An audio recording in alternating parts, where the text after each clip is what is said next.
I'm Susan Taylor and I live in Canberra. I'm an ex-lawyer and now I have a clothing boutique, and I'm a collector of contemporary jewellery, which I do with my husband Peter, but we also collect art, geometric abstraction mainly, so I see our jewellery collection as a subset of that.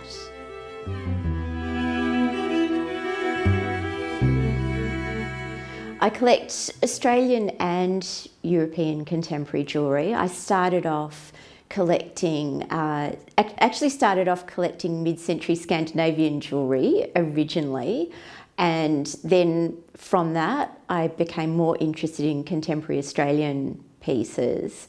I went to an early exhibition of Blanche Tilden's, who graduated from the School of Art here in Canberra, and I think that was 95 or 96, might have even been earlier than that.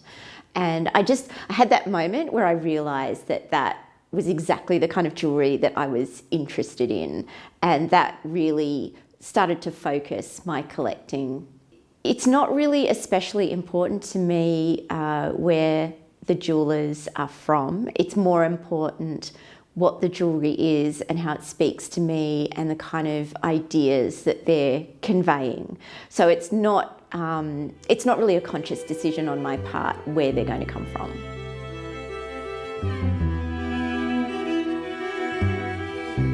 I'm particularly interested in the ideas that jewellers are expressing in their work. In terms of the materiality of it, I really respond to non-precious materials. So I collect pieces that are made out of paper, that might be wood offcuts, that are plastic. I find that really interesting, and I like things that are quite industrial and also quite mechanical, which is why pieces like Blanche Tilden's work and Susan Con's work is particularly interesting to me, and that has always given my collection its real focus. I don't really have a favourite piece of jewellery. I love them all. They're all special to me for different reasons, and I've collected them for quite individual reasons. And I love wearing them all. Some I wear more than others, but it's very hard to pick out particular favourites. Having said that, I think that the Nicholas Baston claw necklace is a really nice example of my particular interest and what I like to collect, because it is very sort of post-nuclear. It is kind of a melted piece of plastic, but the more that you look at it, the more beautifully made you can see it is, and it's very refined, in fact. And I love the fact that it's not beautiful. I'm not interested in beautiful jewellery. Sometimes it is, just coincidentally, but it's not important, and it makes me think twice. If I find something really appealing, then I'll have to step back and think about whether it's really going to last the test of time, because I always buy jewellery forever. You know, I'm never going to de-accession it. I'm always going to have it. That's my intention.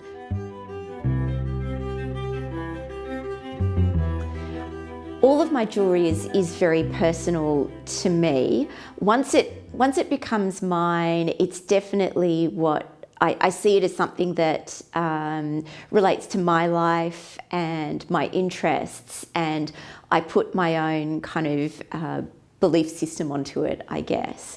And it's funny with the claw neck piece, because it's one of those occasions where everything that I see in it, I think Nicholas has probably intended. It's also what he sort of sees in these pieces when he makes them.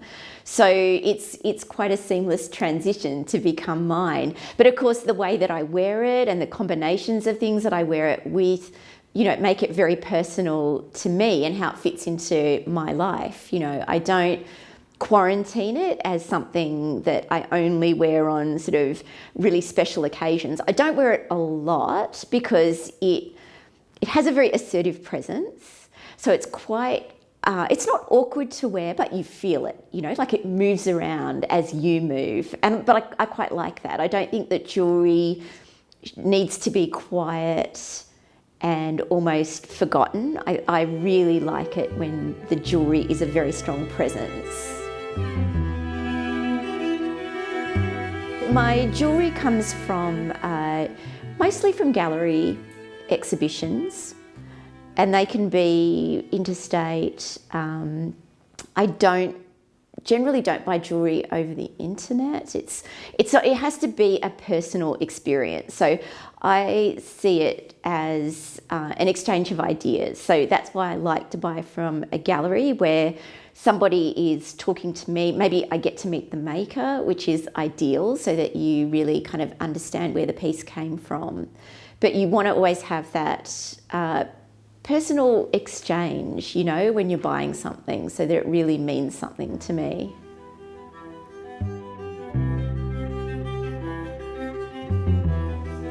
I think wearability is a non-issue for me.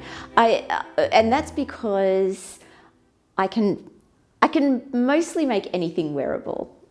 I always look at something, if it appeals to me and the materials really work for me, I kind of think I'll be able to wear it.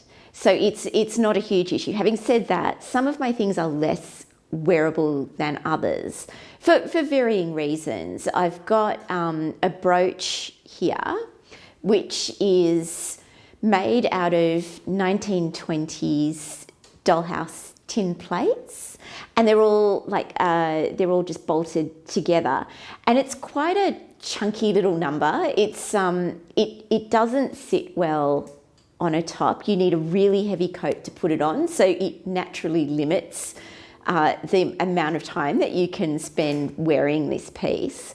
It's not a typical example of the artist's work either, but I really responded to it very strongly. I like awkward jewellery, and it really appealed to me for that reason. It's not beautiful. It's not beautifully finished, but that's part of the appeal.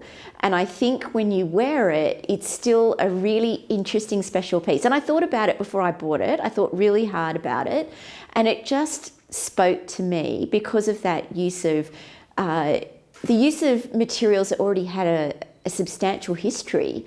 You know, and I don't know whether these little plates were left behind in a factory or whether they actually belonged to a little girl, and, you know, or many little girls over the years. But I love the fact that these things are old and they're a bit beaten up, and it's more than just a piece of jewellery because of that.